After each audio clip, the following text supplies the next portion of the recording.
किसने बचाई रोहित जूनियर की जान? क्या है लैब में रखे स्टोन का राज? क्या देखा रोहित ने फ्यूचर में? आजकल ऋतिक रोशन काफी चर्चा में है, जिसमें से एक रीजन है शबा खान के साथ उनकी लव लाइफ। वहीं दूसरी तरफ उनकी आने वाली फिल्म मूवी फाइटर को लेकर चर्चा में है। साथ ही विक्रम वेदा के प्रमोशन में भी काफी बिजी दिखाई दे रहे हैं। लेकिन सबसे ज्यादा चर्चा हो रही है उनकी सुपरहिट फ्रेंचाइजी की अगली मूवी क्रिश 4 की, जिसका फैंस न जाने कितने सालों से इंतजार कर रहे हैं। तो आपको बता दें कि अब आप ज्यादा वेट नहीं करना होगा। कहानी पूरी हो चुकी है और उसकी कुछ थियोरीज हमारे पास आई है। अभी तक काशुबा कर अर्थ पर आने का मकसद साफ हो चुका है। साथ ही रोहित जूनियर और क्रिश की सुपर पावर्स की काफी हद तक चली गई है।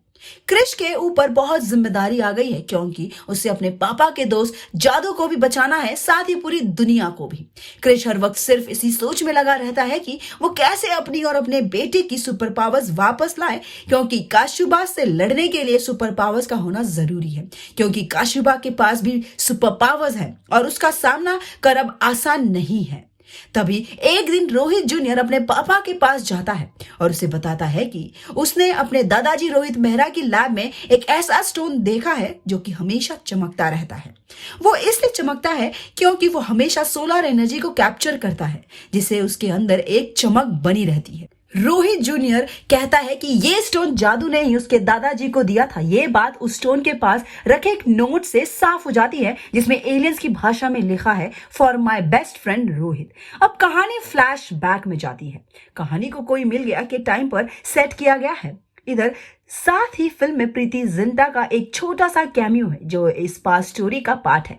अब हुआ कुछ ऐसा था कि रोहित मेहरा को जादू ने अपनी पावर्स दी थी, लेकिन जादू फ्यूचर भी देख सकता था। इसलिए उसे पता था कि कभी ना कभी उसकी इन पावर्स पर एक बड़ा खतरा आएगा, जिसे बचाने के लिए जादू ने रोहित को एक स्टोन में अपनी एक्स्ट्रा ऑर्डिनरी पावर्स कैप्चर करके दी थी, जिसे वो टाइम आने पर इस्तेमाल कर सकता है। ये बात रोहित जूनियर और क्रिश को जैसे ही पता चलती है, वो स्टोन को लेने के लिए निकल जाते हैं। लेकिन यहाँ है कहानी में ट्विस्ट। काशुबा ने जादू की सारी पावर्स ले ली है और उसके अंदर एक ऐसा डिवाइस डाल दिया है जिससे वो बुरा बन गया है। काशुबा जादू को रोहित जूनियर और क्रिश से लड़ने के लिए भेजता है। जादू जब तक वहां आता है तब तक रोहित जूनियर उस स्टोन से कुछ पावर्स ले चुका होता है। जादू अब बिल्कुल वैसा नहीं रहा जैसा क्रिश और रोहित जूनियर ने सोचा था। वो बार बार क्रिश पर हमला करता है। रोहित जूनियर और क्रिश मिलकर जादू को रोकने की कोशिश करते हैं और वो इस चीज में कामयाब भी हो जाते हैं, क्योंकि जादू की सारी पावर्स काशुबा के पास है। असल में काशुबा का प्लान ही ये था कि वो जादू को इस तरह से रोहित जूनियर और क्रिश के सामने भेजेगा जिससे वो उसे मार देंगे और फिर वो दोनों फंस जाएंगे और काशुबा का रास्ता आसान हो जाएगा। लेकिन रोहित जूनियर ने जो पावर स्टोन से ली होती है, उसकी मदद से उसे काशुबा का पूरा प्लान दिख जाता है। साथ ही यह भी दिख जाता है कि काशुबा ने वो डिवाइस कहां फिट किया है। रोहित जूनियर जादू को इंजेक्शन लगाता है, जिससे वो बेहोश हो जाता है और फिर उसके अंदर से वो डिवाइस निकाल लेता है। रोहित जूनियर अपने पापा क्रिश को ये पूरी बात बताता है और उसे कहता है कि वो अब स्टोन से अपनी पावर्स ले ले। तब तक रोहित जूनियर को फ्यूचर देखने लगता है, जिसमें वो देखता है कि काशुबा और कुछ प्लैनेट्स पर हमला करने वाला है और ऐसा करके वो बहुत ही ज्यादा शक्तिशाली बन जाएगा। साथ ही वो ये भी देखता है कि काशुबा रोहित जूनियर को मार देगा, लेकिन ये बात वो अपने पापा क्रिश को नहीं बताता, वरना वो उसे अपने साथ नहीं ले जाता और वो अपने पापा को अकेले नहीं जाने दे सकता। इसलिए वो अपने पापा से ये बात छुपाकर काशुबा से लड़ने चला जाता है। वहां काशुबा को लगता है कि जादू मर गया है, लेकिन ऐसा नहीं हुआ होता, बल्कि जिस स्टोन से रोहित जूनियर और क्रिश पावर्स लेते हैं, उसी के वो जादू की पावर्स को भी रिवाइव कर देते हैं। लेकिन अब काशुबा के पास हर प्लैनेट के सबसे ताकतवर लोगों की पावर्स हैं। यहाँ पर रोहित, जादू और क्रिश मिलकर काशुबा से एक सुपर फाइट करते हैं, जिसमें उनका साथ देती है रोनिमा नाम की एक एलियन, जिसके रोल में हमें भूमि पेडनेकर देखने को मिल सकती है।